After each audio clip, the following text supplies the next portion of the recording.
now kicking it with Brother Smalls, and we have a special guest, Miss Sabrina Lamb. Miss Sabrina Lamb, she's the founder and chief executive officer of the worldofmoney.org, dedicated to the financial education of youth in the tri-state New York City area. Sabrina has presided over the NASDAQ opening and closing ceremonies and testified on Capitol Hill before the House Subcommittee Financial Services. Sabrina is a NAACP Image Awards nominee in Outstanding Literary Work Instructional for her book, Do I Look Like an ATM? A Parent's Guide to Raising Financial Educated African-American Children. Sabrina is a member of Master Your Card African-American Advisory Council and is an advocate for global financial education and inclusion. She has received commendations from Mayor Bill de Blasio, Manhattan Borough President Gail Brewer, Congress members Meeks and Rangel, and the Westchester County Board of Legislators. She has been recognized on NBC News, Essence Magazine, Shining Moments. Sabrina was the Grand Marshal for the 2016 African American Heritage Day Parade, which honored her with a Meritorious Leadership Award. A seasoned keynote speaker, host, competitive judge, and workshop leader, Sabrina was the WBLS FM correspondent during 3 Democratic National Conventions and presidential inaugurations. She's also co-hosted the morning show on 1600 WWRL in New York City, interviewing cultural figures to government officials. Sabrina also hosted and produced Laughing, Lying, and Signifying the History of Black Comedy on WBAI FM. I'm leaving a whole bunch out. I'm leaving a whole bunch out because I want to talk to her. I want to talk to her. I want you guys to know how special this person is. But I'll just say that she's a visionary. She's dynamic. She's inspirational. She's a thought leader, a beautiful human being. Anything she puts her mind to, she's going to do it. But the thing about it is that she encourages other people to do the same thing. I'm blessed and fortunate to know her, my sister from New York City, Miss Sabrina Lamb. How you doing? It's good to see you. I'm glad to be here. Thank you for the invitation, Omar. Of course. And I want to applaud you for the vision for your amazing platform. Congratulations. Oh, thank you. Thank you so much. You know, a little bit is rubbing off. So how you doing with everything going on, COVID and all that stuff? I had to ask you, how you doing?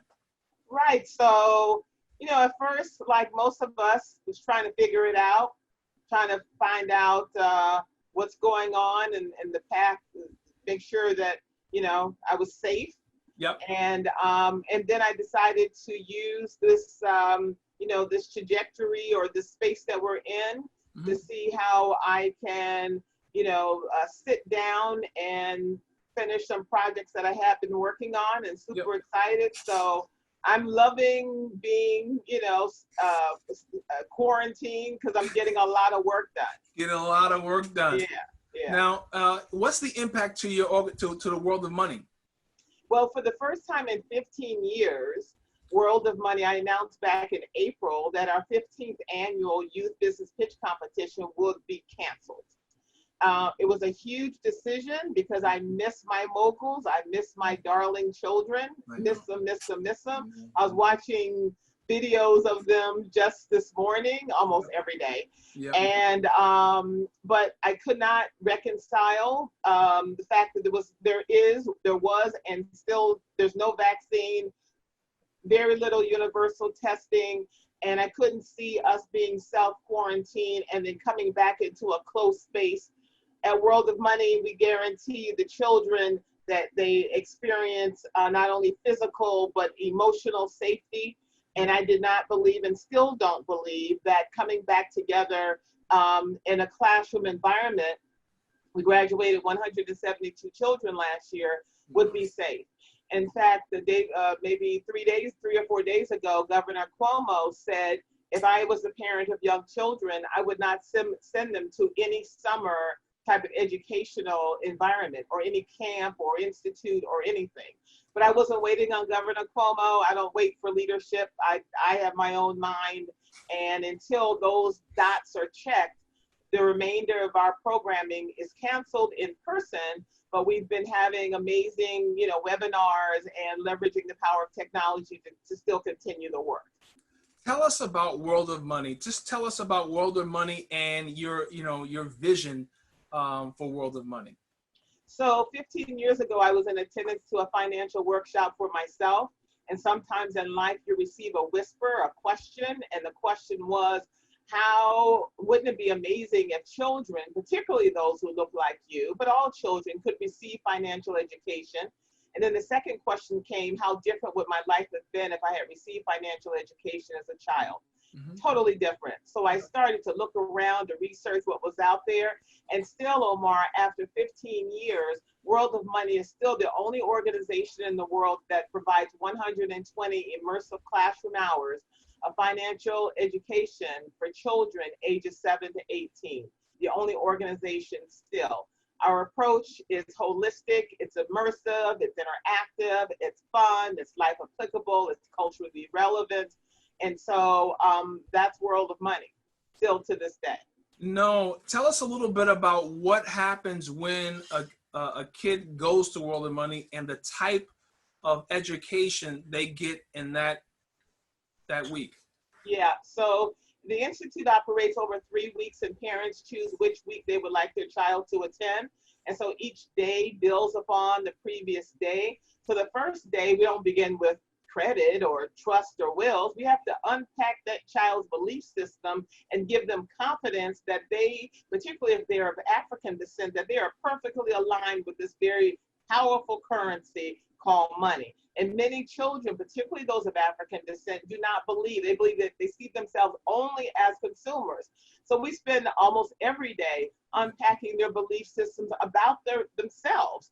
And so every day there's wealth affirmations. I go around to each child and I tell them they are perfect as they are, and that they don't have to spend one more nickel in order to show an exterior world that they are fill in the blank. They're already perfect as they are.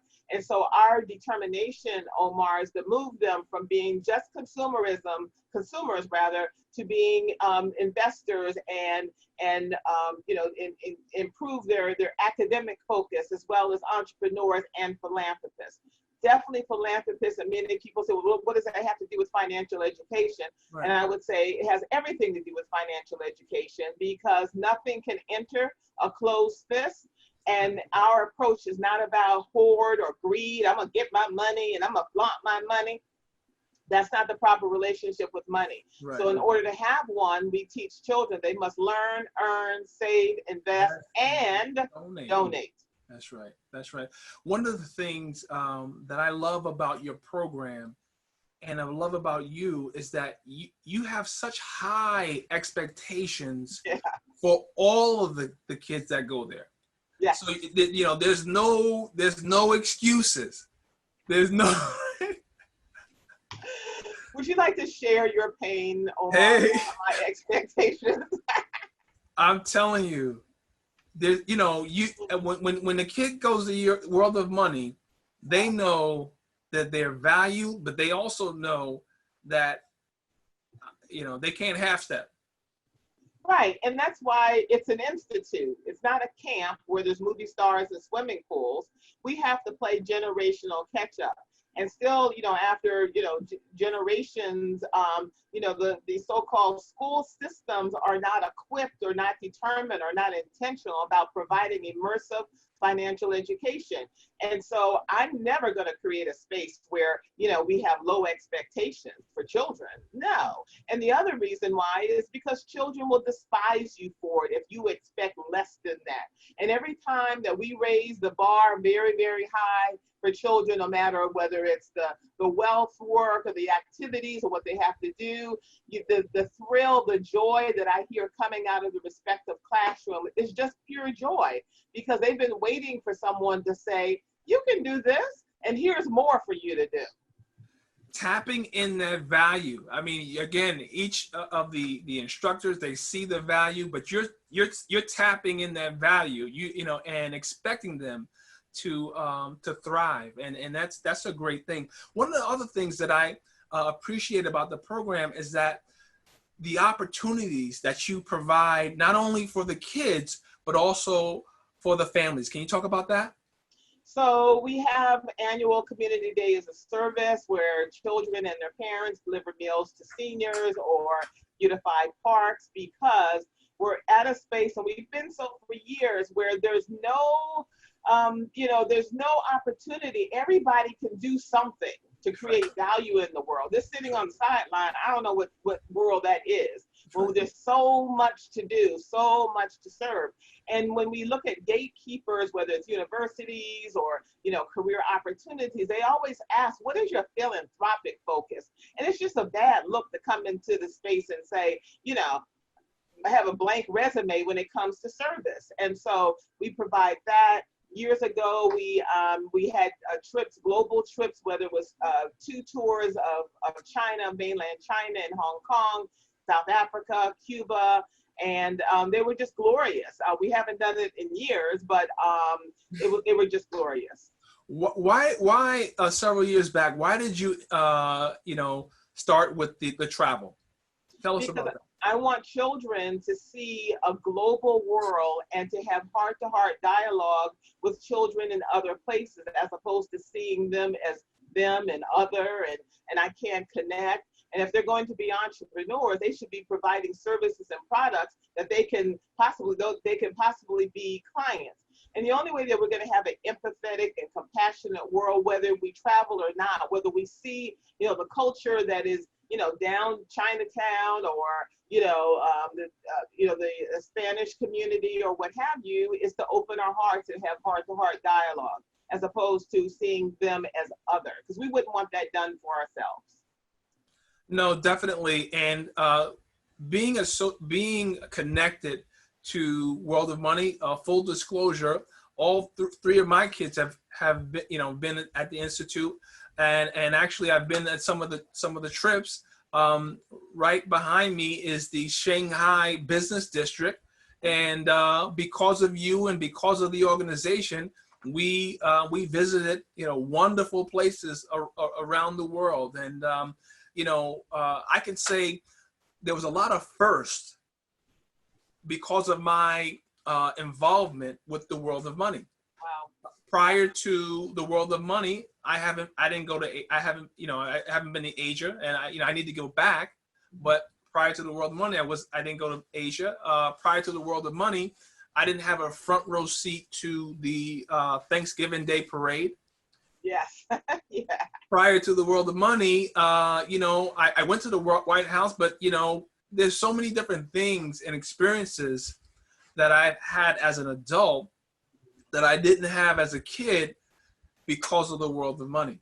Wow, I didn't know that. A lot of firsts. I mean, if you talk to people, I'm sure it's a lot of firsts, and not only that, I've built relationships with people and with parents, and that are affiliated with it. I mean, I still have a connect with Mr. Edmondson. We still talk to each other once in a while. So no, it's just a great organization.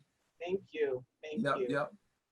And tell us about your team, because I know tell us about everyone who makes the World of Money go. So I would say one of the driver engines is our teachers, who are Wall Street professionals or business leaders who are compassionate and fluent in this thing called money. And so then they learn how to teach in an interactive, energetic manner to children. And so most of our teachers have been with the organization probably 11, 12 years. And so, that they are the financial teachers are the, the drivers. And I would say that it's really important who teaches you this information, because if it's somebody that says, and the credit card is so important. Yeah, right. I'm sure your children come home and say, and they make a lot of noise at World of Money. We're singing songs and everything, Yeah. And Miss Lamb is walking on the desk, and so we have a lot of. So I would say that the drivers, we have an amazing parent executive board who basically champion this organization. and provide their ambassadors to other parents, as well as a leadership, leadership council, which consists of young professionals, and they drive being ambassadors and raising money and so forth. So it's not just me, and I'm happy that it's not just me. Yeah, because I value everyone that supports in any way possible the very urgent issue called financial education. Well, tell Niles Stewart that I love him. Everybody, Niles Stewart saved my kid in China. You know, he got missing, and him and a couple other kids, I mean, went and found my kid. I mean, he was in the same area, but I will never forget him for doing that. Was this Noah or Caleb? It was Caleb, and we were going around the wall, and we were on the bicycles. Yeah. Right. Where was Caleb anyway? You know what? He just felt like you know, going. He just wanted to get out of Dodge. He wanted to find his own situation. Exactly. You know, I would have still been in China if I didn't find him. So no, that was great. Tell Nines I said hello. Tell us about your app. I saw the app. Tell us about the app, the World of Money app. So we receive requests from around the country and around the world. How can you replicate World of Money in my locale, whether it's Nashville or Atlanta, wherever? And so that obviously requires a lot of heavy lifting. But I decided 3 years ago to leverage the power of technology and create a mobile app. And what I love about our app is that the videos are taught by World of Money children for their peers. Yeah. And because we have partnerships, our partners in Africa, in Senegal, Rwanda, South Africa, and Ghana, I had 4 of the videos, whether it's needs versus wants, rich versus wealthy, payment technology, and so forth, translated into French, Spanish, Swahili, and Portuguese. Because when children log on from those countries, while they may speak English, they're more confident when they hear their language. And when they see children, young people, you know, who look like them or sound like them or they're same age, as opposed to me or you, you know, oh gosh, here comes my parent again. So it's being used all around the world. I'm excited when I see the downloads from far-reaching places, and I just love, love, love technology. No, it's great. And tell us about, I mean, you have technology there, but you also wrote a book. I don't have it. I have it. Not sure where it's at, but you know, the book is titled "Do I Look Like an ATM?" Tell us about that. Well, you didn't say it right. Go, say it. Do I look like an ATM? Yeah, right? You know how that's how you parents say it. With emphasis. Okay. Traumatizing your children. Well, the answer is yes, you do. Absolutely. Yes, you do. And you've set it up that way because your children came into the world as financial sociopaths. And you may be offended by me saying that, but they are. Because they will never say, Mom or Dad, can we save more this year? Or are you saving for your retirement? Or you don't have to buy me anything for Christmas. Yeah. So they're sociopaths because they come into and the reason why I can say that is because I was a financial sociopath, okay? Every summer I would go to Miami and my family, you know, would just pour into me anything that I wanted. Every year was a mortgage. But here's the interesting dynamic is that my extended family, particularly my grandparents and extended aunts and uncles, they were domestics on Miami Beach. But somehow they had, I don't know where they received the financial education because they saved, they invested their money, when they passed away, their funerals were paid for, they died debt-free, they owned their own homes, but they didn't share those jewels with me. Why? Because we were at the mall getting my new wardrobe. Ah, wow. Wow. That's powerful. Tell us about, I mean, the organization's been in existence from 2005. Tell us a little bit about your frustrations and tell us a little bit about your joys. I mean, if you could tell me, like, what's your your main frustration with the organization, or just with dealing with folk, or just tell me. I think that the main frustration is adults not understanding what institutional building is, and are unwilling to roll up their sleeves to do that. So I believe that whomever, whatever adults and even young people, they see a mission, they see an organization, particularly in the African American community. If everybody came, or a sizable number of people came and said, I'm going to build this institution, as opposed to supporting organizations that really don't need that because they already have they've already built the institution, just how much more work we can do. The joys are my darling moguls. I love these children. I'm like a biological parent because I annoy my friends because they just have to say hello, and I'm going to bring up one of my moguls, and then they just start laughing. They said, Sabrina is always talking about these children. You know what I mean? Because they're so amazing, and I know how hard they work. And I just wish the world, and I've said this publicly before, could see the diamonds that they each of them are. They're just so precious. Each of my moguls, my children. Tell us a little bit about some of the your graduates, what they are doing, and some of the accomplishments that they've achieved.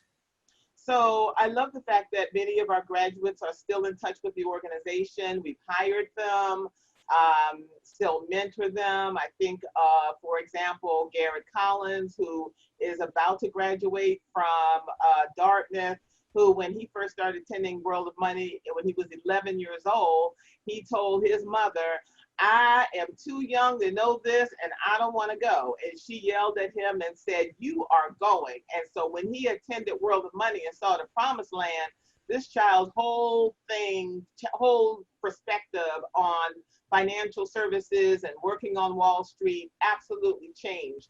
So he grew up in the organization, became a youth board member, has volunteered, keeps me in touch with how he's doing, what he's doing. He's now fluent in business French, has secured dynamic internships on Wall Street when so many millennials are looking for career opportunities. He has so many options.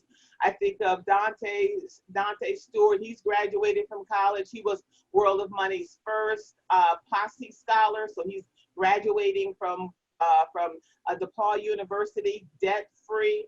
I love Sienna Montero, the whole Montero family. Sienna's just graduated from Barnard College as well.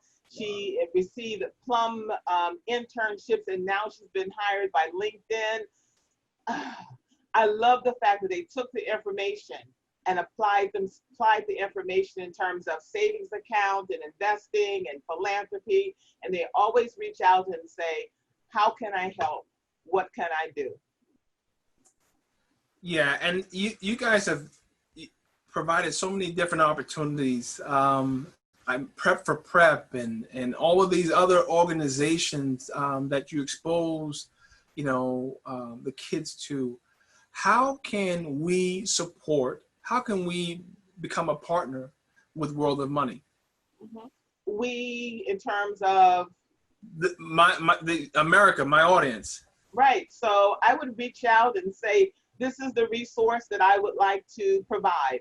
I would like to mentor. I would like to teach. I would like to provide internships. I have a corporation, or I would like to donate. Money is good. We need money. And so there's, but whatever your wherever you are, whatever resource that you have, nonprofits, and World of Money is a nonprofit organization, can absolutely benefit, and it goes directly to enriching the lives of our children. I want to be able to get some books in your hands. I just did an interview with two brothers, the Reach brothers. They have a sci-fi series called Ascendant, Dark Beginnings, and Ascendant Omega Nexus. Amazing work, amazing work. And I would love to be able to kind of donate some books, you know, so that, you know, we encourage people, and we encourage young people to really kind of delve into the areas that they're interested in, because everyone, you know, everyone's different, you know, and that's a good thing. Yes. And then in terms of, you know, what your audience can do, as I mentioned, our parent executive board just made an announcement. We're looking for New York City, you know, students so that they can be nominated or possibly be nominated for a Class C scholarship. So that means you need to be a rising New York City senior coming this fall. So if it's not your child, maybe it's someone else's child. And because it's the New York City Posse organization, you need to live in the 5 boroughs. And so please, if you know someone, share the information. It's posted on our Facebook page as well as our Instagram page at World of Money or worldofmoney.org. Well, America, you know why I invited Sabrina Lamb. She's amazing. World of Money is a great organization. It's an organization that you can get behind and trust.